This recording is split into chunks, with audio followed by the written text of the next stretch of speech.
What's up, folks? Sean here. I believe I should start this show with an apology. I've set up this channel as something in which I can focus on both video games and business. And since I've been a student of business for the last couple of months, I found myself pretty distracted from trying to get into the video game side. I feel that I got the ball rolling well enough on the business side that I can focus a little bit more on video games.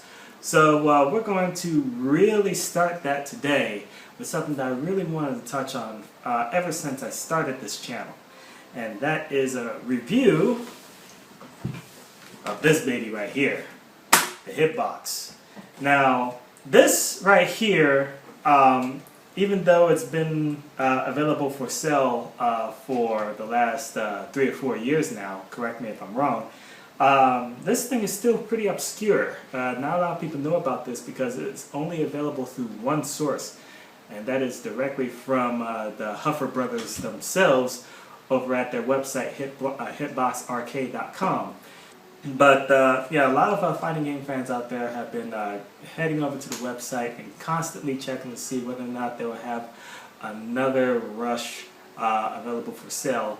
And it seems that every time you go over there, they're sold out, and they have a wait list available for you to sign up for the next batch of equipment. So basically, these are a big deal. So we're going to delve into why that is, and really get into my personal impressions of this thing, and see whether or not this is worth your hard-earned money.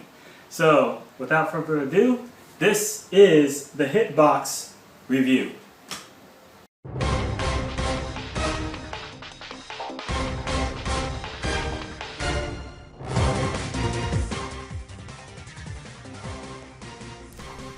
For the sake of the review, I decided to break out a few of my arcade sticks to serve as comparisons to the HitBox. Now, before I continue, I thought I should say that even though the HitBox was made with fighting games in mind, it can still be used with other games. I suggest 2D platformers, maybe some older games, for the older consoles. And the reason I say that is because that, as you can see, there are no analog sticks on the HitBox. So if the game requires analog control, then you're going to be out of luck. So keep that in mind. Now, what you're seeing right now is my X-Arcade dual arcade stick. Now, this one in particular is made with 2 people in mind. These were made by X Gaming, and what you're looking at right now is the concave buttons of the layout right here. The old school 3x3 design that's normally seen in Street Fighter 2 arcade cabinets. The bat top arcade stick used in old school American cabinets. If I would try to use something like that nowadays, I would pretty much hurt my hands. Now we're looking at what could be the standard of most fighting gamers out there, the Mad Catz Tournament Edition Fight Stick. As you can see, it has a very different layout for the buttons. Its 3x3 layout is arched to serve as a more ergonomic design. You put your fingers down, and you can see all 4 of your fingers would lay down on a button quite naturally. It has a smaller ball top joystick. And all of these put together on top of a very heavy base make it very easy to, very comfortable to use, and it doesn't really move that much when you use it. It's a very comfortable stick to use. I actually have 2 of these at my disposal. And correct me if I'm wrong, but I'm pretty sure that I heard that these were made from the same parts as the Street Fighter 4 Vulix arcade cabinet, which are top-of-the-line arcade cabinets, very expensive for arcade owners to buy for themselves. But these are top of the line, and I'm very glad to have these in my collection. Now we look at the HitBox. You're gonna see something different, very, very different here. There's no joystick. No joystick whatsoever. Where did it go? Well, the joystick has actually been replaced by 4 buttons. The 4 red buttons here, as you can see, they're laid out as left, down, right, and up at the bottom here. Now, even though the layout of the other buttons are the same as the Madcast Tournament Edition Fight Stick, they are smaller. These are 24mm Sanwa buttons right here instead of the 30mm used in the Tournament Edition Fight Stick. And all of this together is actually very comfortable to use. I mean, I'm pretty sure the up button's position may weird out a lot of people. It's going to take a lot of getting used to. But I'm sure with just a few minutes of practice, they'll really get it down. In fact, I'm going to show this in action in comparison with the Tournament Edition Fight Stick in actual gameplay. So stick around for that. Alright, let's go. Alright, so this is where I put my editing skills to the test. Alright, so I'm going to start off with using the Madcat's Tournament Edition Fight Stick right here. And instead of me using my invention here in order to cheat and put my fight stick up here and play the most comfortable way possible, I'm going to set up my fight stick how most fighting game fans would, and which pretty much the only option most fighting game fans have, especially when they're traveling, is on the lap.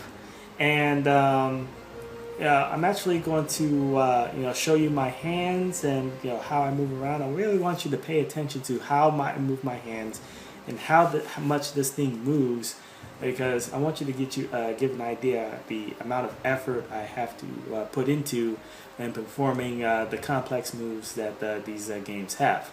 Now, as you can see on screen, I'm playing as Ryu. Now, Ryu here has a lot of moves that are shared between many different fighting games out there, whether it be Tekken, whether it be King of Fighters, any kind of fighting game out there, they will have some sort of version of Ryu's moves and even share their exact same inputs. So whatever I show you here is probably going to be made available in your fighting game of choice, just so you know. So that's why I have Ryu on screen, and we're going to delve into some of his most popular moves. Let's start off with the Fireball right here, Hadouken, in which I'm pretty much moving my joystick from down right to right, and then following up with any of the attack buttons. So from down forward to forward, then hitting one of the attack buttons.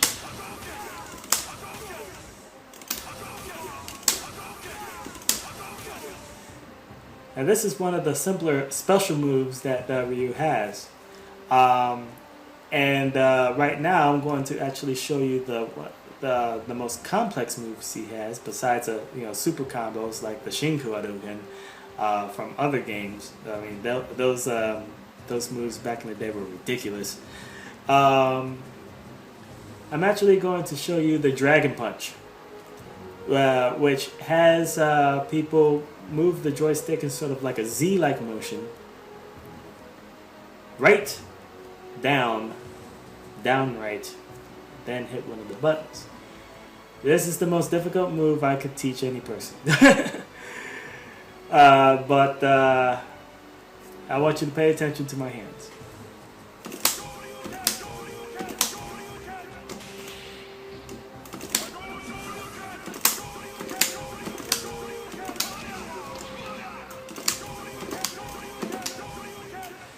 As you can see, I'm putting a little bit more effort into this move because of the fact that there's an extreme similarity between the Fireball and the Dragon Punch.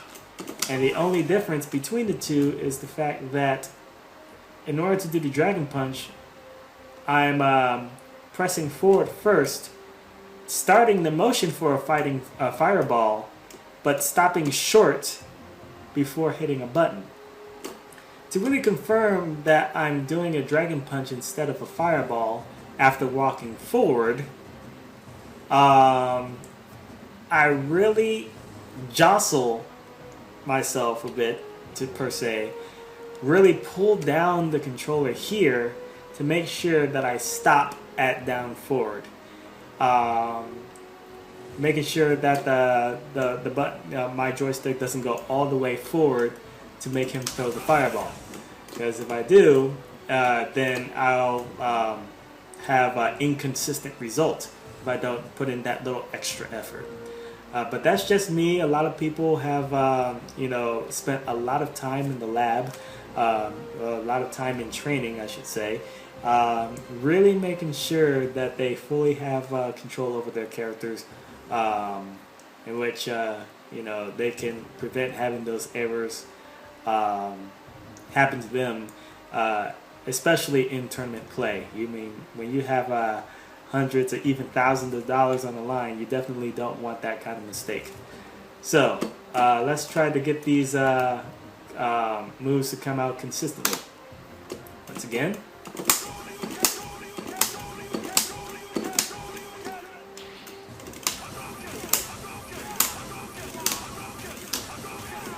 And for good measure, some advanced tactics.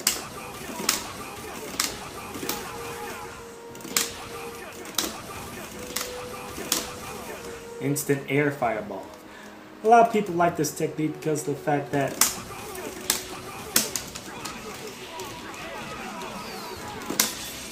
people can hit confirm off of a fireball, which is a pretty good thing. Full screen footsies, I would say. Alright, now let's switch over to the hitbox. Alright, now it's the hitbox's turn. Now, as you can see here, I have it on my lap again. Now, once again, I want you to pay attention to my arms, my hands, and how much this thing moves in order to really gauge how much effort I'm putting into these special moves. Alright, now let's start off with the fireball. Once again, the motion is down, right, and one of the attack buttons. Here we go.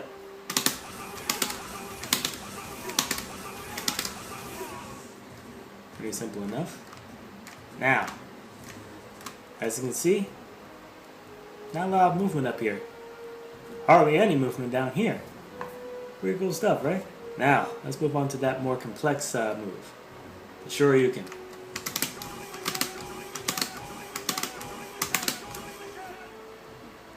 Five in a row. Very nice. Now,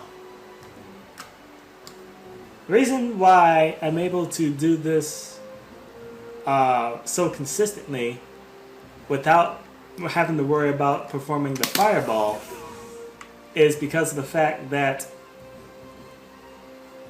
I can worry about having these two fingers holding down those two buttons. And it's easier for me to do so than having to jostle down with the fight stick. I can just hold these two buttons to ensure that he does the Dragon Punch instead of the Fireball, even while walking forward. It's so easy.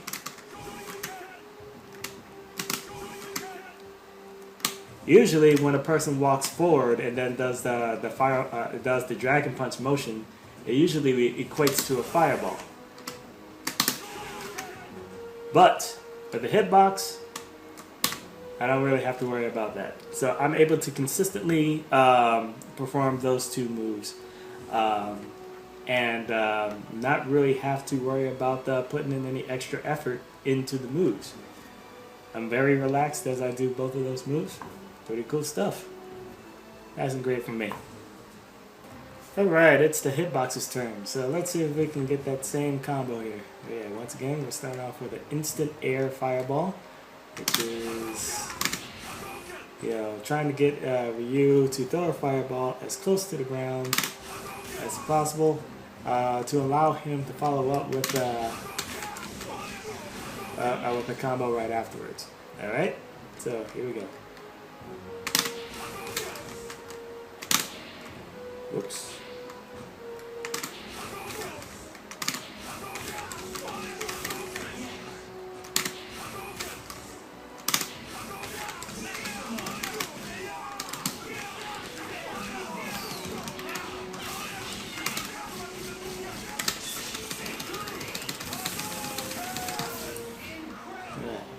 So, but the hitbox is not going to instantly make you an expert. In fact, with the hitbox, you have a little bit more range as to where you can throw the fireball, apparently. But in order to do the fireball combo correctly, you definitely need to make sure that Ryu throws the fireball from as close to the ground as possible, which means having to press that attack button immediately after jump. Very advanced tactic, but as you can see, it can be done with a little bit of practice. It can, you can do the rest of the combo. And like I said before, notice how I am moving my hands and stuff like that. Even though I'm had difficulty performing that instant air fireball, which is a advanced tactic, it can still be done, and the rest of the combo was pretty easy for me to do. So not too bad. Like I said, it's not going to instantly make you an expert at the game. This thing still requires some practice. But with that practice, to be able to do all of these maneuvers, even the advanced maneuvers like the instant air fireball, like that, as well as instant air dash, instant dash or wave dash or something like that, whatever they call it.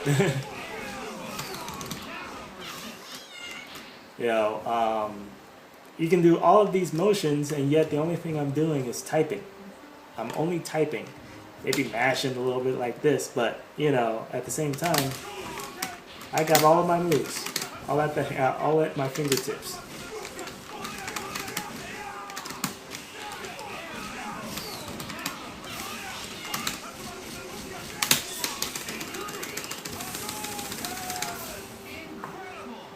Pretty awesome stuff. Like I said, hitbox, another passing grade. Alright, that's enough playtime for now. Okay, so, as I explained or shown in the side-by-side, using this thing is not going to instantly making you a fighting game god.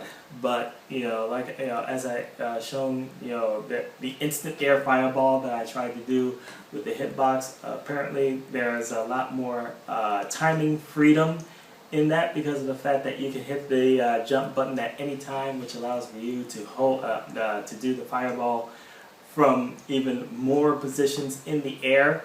So you really have to find some specific timing in order to do that, and that just requires more time in the lab in order to do it, or more time in the lab meaning more time in training mode to make sure that you get that technique down for yourself. Alright, so that's the hitbox in a nutshell.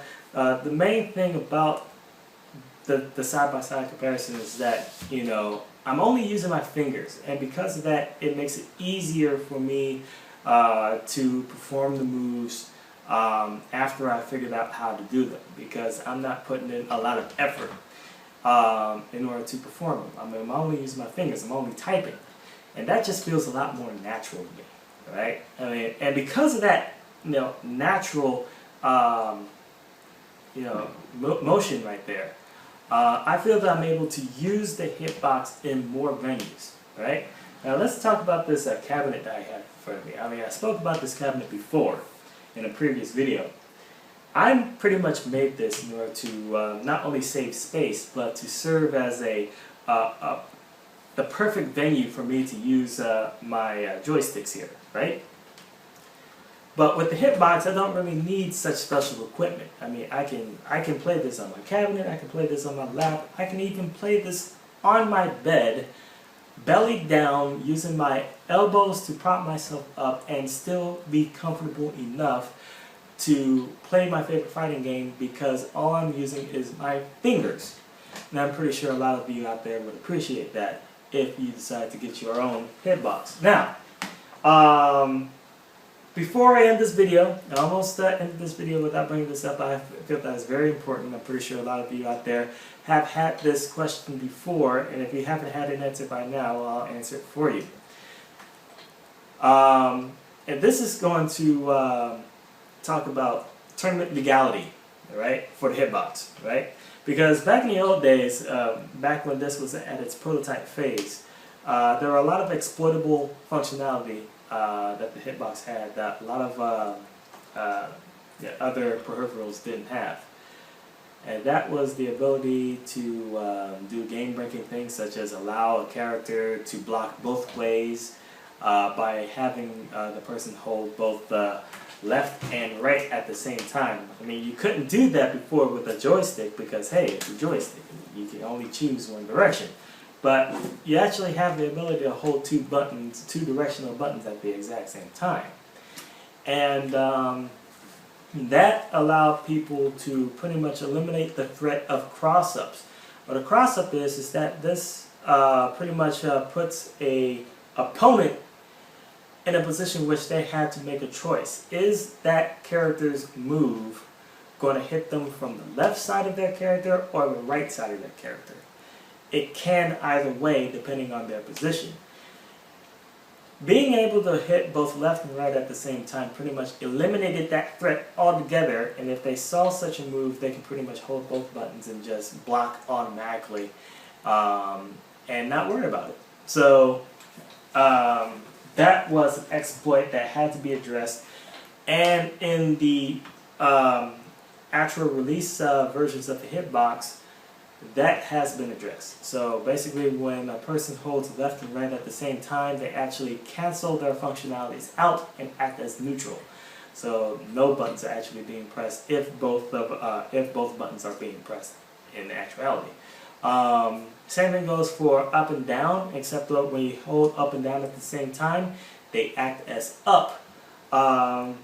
Which is pretty cool because of the fact that a person can really control their jumps, whether it be left or right or straight up, and not have to worry about losing their place on the controller. I'm pretty sure that a lot of people like to hold their hands on a button so that they can know where they are on the controller. With the HitBox, I know I do. I pretty much use some of the directional keys as a home key per se, so to make sure that I don't lose my place on the controller. So that's actually a pretty good idea that they did. And because of all of this right there, the largest fighting game championship in the world, the largest open fighting game championship in the world, it's EVO, its committee pretty much ruled that the HitBox is tournament legal. It's when all of those fixes were made. So that means that if you're rocking an official HitBox and you want to take it over to EVO or whatever tournament that's under the EVO rule set, whether it be a monthly major or a tournament that's on the road to EVO, you can take your HitBox over there with confidence, no problems. The only problem that you may have is with smaller local tournaments, especially ones in a person's garage. If you want to bring your HitBox to these tournaments, I suggest calling ahead or emailing, whatever you have to do, and just simply ask, hey, is your tournament HitBox friendly? And if they don't even know what a HitBox is, then you may want to bring a backup. Yeah, just putting it out there. Alright, that's going to end it with this review. Hope you got some value out of this, and if you did, find the subscribe button and click it. It's going to keep you updated on all my future blog entries and video uploads. And as for my ultimate opinion, my verdict on this thing, I say get it. Because I'm sure there are a lot of fighting gamers out there, you love to experiment, and this thing is definitely fun to experiment with. And like I said, you can use it in more places, and if you get yourself the Dual Mod, I mean, you have something that you can pretty much use anywhere and be comfortable with using, no matter where you are, whether it be you're on the road or if you're at your house. You can pretty much be set up to just game anywhere and be comfortable while doing it. Typing. Awesome. It gets a passing grade from me. No 5 out of 5 or anything like that. I don't do those kind of grades. It's just thumbs up for me. That's going to end it for this review. Hope you got some value out of it. And for more information about the HitBox, if you want interested in getting your HitBox, be sure to visit HitBoxArcade.com. This is Sean. Until next time, stay classy, people.